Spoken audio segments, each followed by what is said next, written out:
Greetings, owners of fine luxury cardboard rectangles. We are here today to talk about Wizards' new FNM at home plan, a way to kind of tackle what's going on in the world. And on that note, with what's going on in the world, there's actually something that I want to talk to you guys about. I'll leave that for the end of the video, since I know that's usually where my biggest supporters are still hanging around at the end anyways. No point in shoving it at the beginning. So let us start by talking about what's going on with Wizards of the Coast. We all know that LGSs are in a precarious situation right now. A lot of small local businesses, which is exactly what I consider a local game store to be, with the exception of the handful of monolithic giant Magic shops, which there are not very many at all. This is a time where things are going to be very difficult for these stores, either having to kind of like board up their doors for a little while or just go, we can only let two of you in to hold hands and skip around together. Oh wait, no holding hands, 6 feet distance. You can skip in tandem through the store. That's about the shape of it. So Wizards of the Coast has acknowledged, obviously, I mean, this is Magic the Gathering. The biggest part, the longest part of the name is the Gathering. What are we missing now? The Gathering, right? Now, they've taken a big part of what makes Magic away. We still get the gameplay, but we don't get the same level of interaction. We'll talk about the ways that people are handling that as well after we cover what's going on with Wizards here. So, they've posted an article talking about what they're going to be doing. I'm going to read it out for you here. It says, this week, we will begin a regular series of weekly updates I'll read the article for you. It would help if I could read. Detailing how we're working to connect the community to their local game stores, how we're assisting stores, and more things we're doing to support the Magic the Gathering community during a time when the gathering part has become difficult to impossible. In the meantime, we wanted to roll out a program to begin connecting local game stores to their players as a first step. I just want to pause and say that I'm actually really appreciative to see that Wizards is doing this sort of a thing. They could have actually used this as an easy situation to just kind of throw their hands up and go, this is beyond our control. The fates be what they are. I may think that the secret layers with the fetch lands is essentially almost a scam where they're barely giving stores enough to make any real impact. So that to me didn't seem really like they were reaching out to local game stores. But what they're doing here actually does feel that way. So to continue the article, it says, there's more to come, but we wanted to do something fun to begin forging online connections between you and your local store. That's why this week we're kicking off Friday Night Magic at home. Here's how it's going to work. For the next 3 weekends and possibly beyond, we will be holding Friday Night Magic events on Magic the Gathering Arena, but letting stores give out some of the rewards by creating or utilizing existing online communities. Don't worry, if your store doesn't have an online presence, we've begun working with stores to set up Discord servers. So Discord servers, Facebook groups, honestly, I don't think the social media of choice that you use to plan this out is nearly as important as just being a part of the group, right? So it continues. Play at home, connect to your store, earn more rewards. Let's start with the event details. So first up, we've got listed here FNM at home in MTG Arena. So what is it? 3 FNM events that give all MTG players a place to play familiar experiences. When? March 27th, April 3rd, and April 10th. So basically for the next 3 Fridays that are upcoming. Now this is each for a 24-hour period, which is pretty nice as well. They didn't limit it down to like, okay, sometimes they do things in their own time zone, and it's just, well, you got to be in our time zone. So they could have set something up where during a window in their own time zone, that's the Friday night, you have to do it now. But instead, they're doing it for 24 hours, which I totally approve of. It runs from Thursday at midnight to Friday at midnight PT. So I believe that's Pacific time. You can Google that to double check.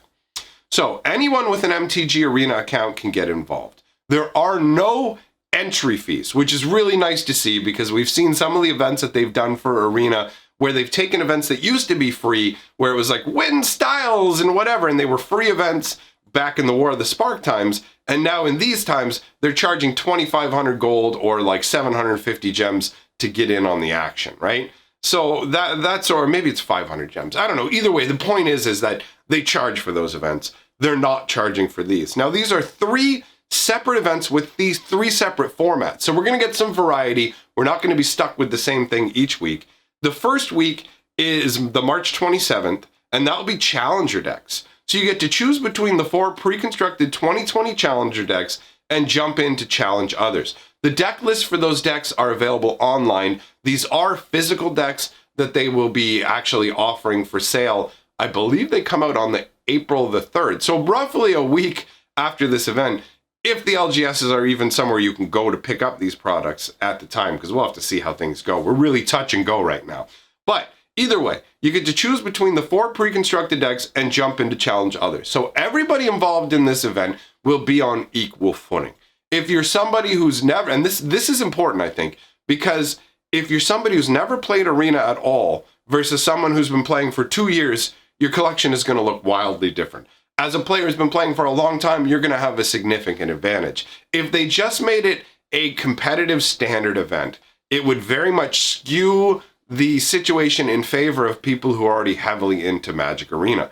By doing it this way with the pre-constructed decks, people who just found out about this right now from this video, who have never played Arena, or people who find out the day it's happening, can install Arena, log in, join the event, and be on equal footing with the other players. Everybody has access to the exact same decks. There is no way to pay for an advantage. There is no way to gain an advantage aside from actual play skill. I mean, if you're naturally a better Magic player, you're going to have an advantage, but that's how it should be, right? If you're better at something, you're better at something. That's how that works. But it removes all sort of cost and collection obstacles. It doesn't matter how much money you put into the game. It doesn't matter how much time you put into the game. You're good to go. Plus, getting to play with these sort of decks is like, okay, let's explore the environment. Which of these 4 Challenger decks is actually going to be the best? Which one of them is going to be the most fun? You may actually find out, hey, look, I actually like these decks.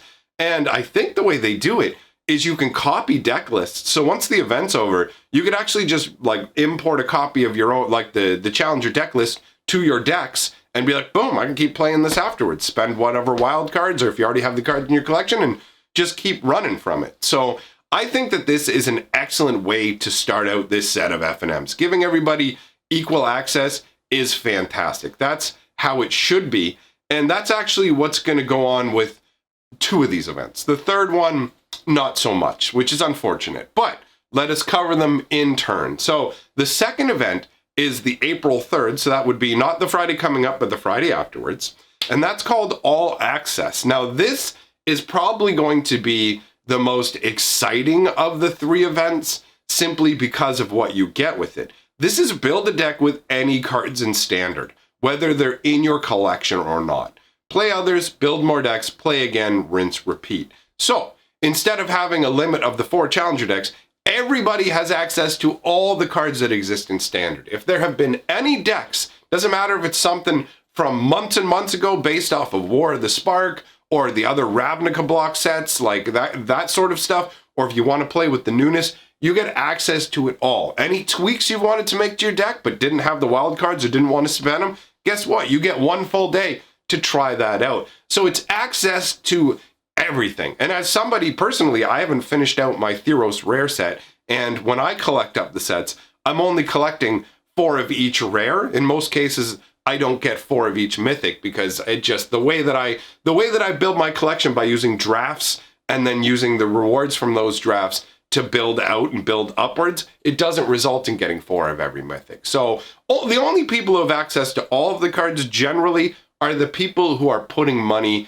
into Arena. If you're a free-to-play player, you're kind of not going to, there's no way you're going to have everything. I know I don't. I'm a free-to-play style player. Well, admittedly, I have put a little bit into my account from gifts that people have given me specifically towards Arena, but I don't put money into the game like a regular spender who, when a new set comes out, dumps some money into it and goes, you know what, I'm going to buy 50 packs or 100 packs and hit the ground running. That's not how I do it. So for me, this is pretty exciting because you're going to get to play with everything. And this means every Standard legal card. That means you're going to get access to the Brawl only cards. That means you're going to get access to the theme deck only cards, right? Even technically Planeswalker deck cards. All of that stuff becomes available. There's just some things tucked in the nooks and crannies of Standard that you wouldn't normally think of that you can play around with. Now, admittedly, a bunch of those cards that I'm mentioning are mostly garbage. The Brawl cards are pretty good, but a lot of the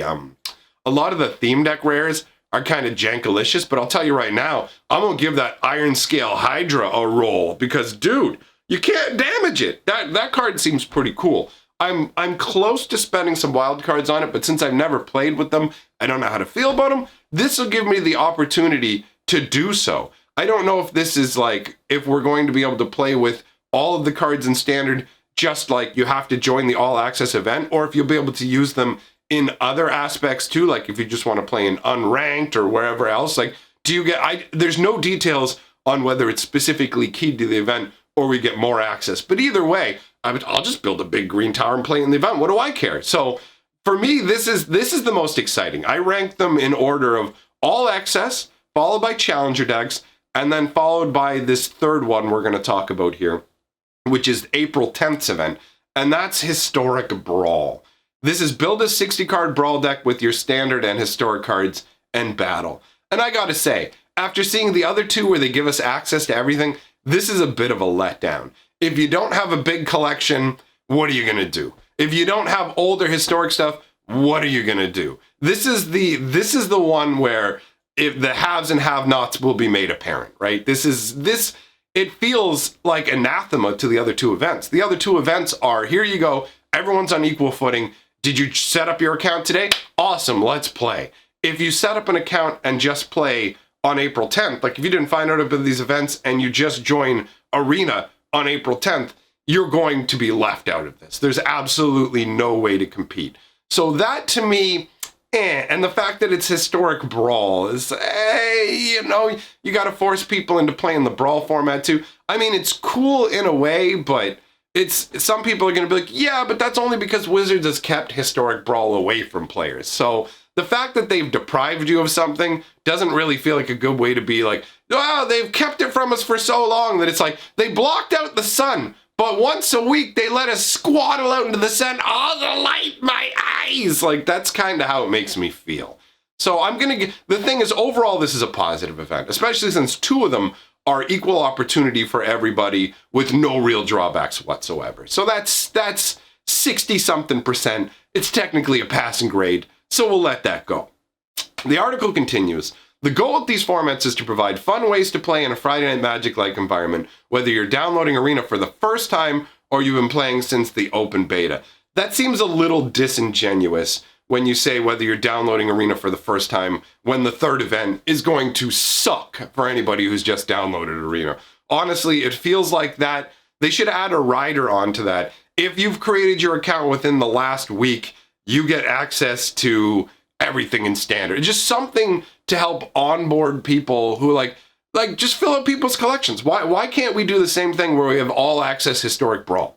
Why can't those two things be combined? That one feels like it needs tweaking, and who knows, we've still got time. Wizards may make some changes. In all honesty, it's nice to see that they're not going full on greed during these times. They realize that people are going to be home more, and instead of trying to use as an opportunity to milk money out of people who are going to have less resources, they're taking this opportunity mostly to just kind of go, here you go. Don't worry about the cost. Just get in there and play. Can't say that about the Historic Brawl. Can say that about All Access and the Challenger decks.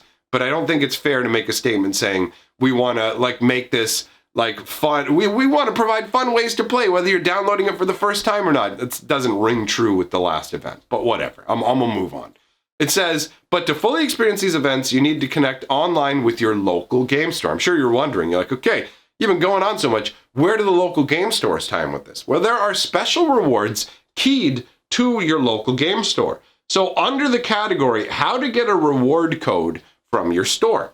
Some stores have robust online communities, and others will be forming them for the first time. I've seen that actually. There's a number of LGSs in the city, and some of them have more active Facebook groups where people are posting memes and interacting, looking for cards, and others have very sporadic, infrequent posts. So I mean, I guess technically there could be some LGSs that don't even have an online community, but in this day and age, that does feel like a bit of a stretch.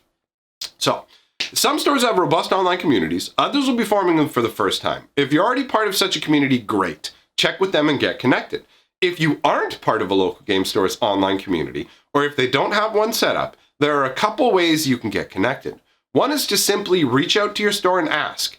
Give them a little bit of time. Many of them are getting this information today as well. Now, this was actually posted within the last 24 hours, so your store may already know because they found out about this on like Friday as opposed to today. Depending. I mean, there's a lot of information out there in terms of different things going on in the world right now, so they may not even know. You may need to let them know about this, and they may be happy to find out about it. Anything that will help people find the LGS is a good thing. They're going to need all the help they can get. You know, it is, I don't, you know what, I don't want to go on too much about that because it's just going to be a bring down. So let us continue onwards with the article here. So let me see here. Another is to head to, and then it's the Wizards Locator website, to find your local game store's website. Not every store has a website on there right now, but our teams are reaching out to stores to help them set up options and connect them to our store locator. That's a nice move as well. Respect. Many of them will be setting up online communities through Discord, WhatsApp, and Facebook. Okay, so when I mentioned before, it doesn't matter which community you use as long as you have one, you're good. So you may have to join or download one of those applications. Step by step, here's how it works. 1. Play in the event, win or lose as much as you want. 2. Take a screenshot of your event page. So you're literally going to need to take a screenshot on your computer showing that you have played in this event. 3. Go to Locator, the Wizards Locator, to find your local game store's website. 4. Join their social media channel. 5. Share your screenshot with a nice message on their channel. 6. Store will message you a code through that social media channel. Now, you don't necessarily have to follow it in this order. I would see nothing wrong with contacting, you could be 1, contact your local game store. 2, join their social media. Then play in the event, then get your screenshot. Like if you want to preemptively join your Magic group, like for your store, there's no way you have to do it in this exact order. So you can easily do it in reverse if you want and just go, okay, I'm already connected with the store. I made sure they're on board with this. Here we go. Go play, take your screenshot, send it in. It's nice that you don't have to have any wins. This is a reward for participating, for being a part of something, for being part of the online gathering, since we have to do it digitally. The codes will award special sleeves on Magic Arena, and there's going to be a variety of them. Some with like the Kenrith swords crossed, you get one with like a Johnny, things like that. So they're going to have a different one for each event, and I imagine they're going to be fairly attractive overall. That's going to be a matter of personal taste, right? And the reason I haven't put the image up for these up is because it says like these, and I don't want to say, hey, these are the sleeves you're getting, if they're not the sleeves that you're getting. In some cases, the artwork that they're showing actually just kind of looks like it's cropped from bigger artwork. So it says, note, while supplies last. Wait, not all stores are participating. Limit 1 code per account. Sharing a screenshot with your local game store does not guarantee you will receive a code. While supplies last. Let's just stop and think about that for a minute, because this is kind of crazy. Wizards is only doing the event for a day, and there's no reason that they couldn't just go, okay, to go to a store and go, how, like a day or two after the event, whatever time frame it is, right? So everybody plays in the event, submits their screenshots to the store, and then the Wizards can go, yo, how many people came? Like how many people were not came, but were part of your digital event, right? And they can go, we had 20 people. And then Wizards goes, here's your 20 codes, right? Because they're digital codes. Would Wizards make their codes out of alphabet soup over there? I'm sorry, bro, I tried, but I've run out of, all I got left is broth. I pulled out all the noodles. What am I supposed to do? There's no more noodles. So the while supplies last part seems crazy to me when it's a quickly put together digital resource that Wizards can create infinite amounts of. I guess that's just legally them trying to be like, we're covering our butts or something, but it's kind of absurd. Anyways, I'm not going to get too caught up on that, because overall, I think what they're doing is fantastic. So, we're distributing codes to WPN stores around the world this week, so get connected and talk to your local store about their plans for FNMS. Okay, so they're giving the codes in advance. Why can't they just say, if you have excess because we have more people involved in this than we thought, we'll give you more codes? Why turn people away from getting digital sleeves on Arena? It doesn't cost them anything. It's so confusing. And the article wraps up with, there's so much more we're working on to connect players to their local stores and communities, and we're hoping this is a strong first step in laying the groundwork for more in the future.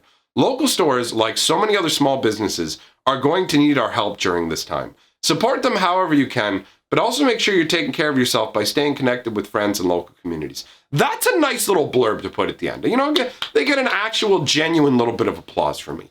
They are putting in additional effort here. I mean, some people are going to wave it away and go, Wizards is just trying to lure people into Arena and blah, blah, blah. If they just wanted to lure people into Arena, they wouldn't have to do the connected to a store thing. They could just go, FNM's online now. Like, there's all kinds of ways that Wizards could have done this that circumvent the stores and just kind of thrown them to the lions. But they didn't do that. So I'm somebody who I think is fairly critical of Wizards when they are going in the wrong direction, and fairly praising of them when they've done something right. And I think that's how it should be. Relentlessly being negative and pretending everything is always the worst doesn't get you anywhere and leaves you miserable, while all constantly praising and pretending everything is awesome means that we'll never get any improvements and things will get worse and they can do whatever kind of shady nonsense they want. So I like to be in the middle, where it's like, I can't say I'm biased because I'm a human being and I have my own feelings and biases, but to be as unbiased, to be as objective as possible. Now, for those of you who are looking for other digital ways to play and haven't actually heard about it, there's a whole bunch of people now who are setting up their own physical at-home play paper against other people, but online setups. Basically, it's just like you set up a little play area with your play mat, put your deck and your dice and everything out there, and you hang a webcam from above. You can build like a little shell out of cardboard boxes. There are a bunch of fantastic examples on MTG Reddit, and they've actually been stickied up to the top of the thread so that if you want to know how people are getting to play online in that fashion, you can go and check it out and see all the different ideas that people have. It's cool to see that Magic, like, people won't let this just go away. They're like, no, I'm not going to not play Magic. I'm going to find a way. And I like that. So I did want to touch on something specific to my channel here, and it's in regards to things like the Patreon and channel memberships. You guys hear me thank my patrons and channel members in every video. Now, I am losing patrons and channel members. That is bound to happen, right? I mean, with the current situation, you have to take care of yourself first. And I fully stand behind anybody who has done that. I run into a situation sometimes where people feel really bad, like they're doing something mean to me or they've let me down if they have to withdraw their support. But I always look at it from a perspective of, I appreciate the time that you were supporting me. I do not feel entitled to your support. If you have to get off the Patreon or discontinue your channel membership, I 100% understand. Do not feel that that's something you need to do. At the end of the day, supporting me is a luxury as well, right? It's something that I very much appreciate, and it is what I use to pay my bills, but at the same time, I don't want there to be any guilt, because I view it from the perspective of, you've already assisted me. If you can't do it going forwards, that's perfectly fine, all right? So I'm already seeing it happening. If that's what you need to do, we are all good, all right? So, big shout out to all my patrons and channel members for supporting what I do. It does mean a lot to me. Thank you for that. Happy to have you here for as long as you want to be. And you're always welcome back, too. Everyone else, thanks for coming by. It's also nice that we get to spend some time together, and I promise not to cough on you. Had to toss in a joke there at the end. Anyways, I will see all of you guys tomorrow, and for anybody who shows up for tonight's chill stream, I'll see you there as well. Thanks for being part of my online magical group of friends. Goodbye.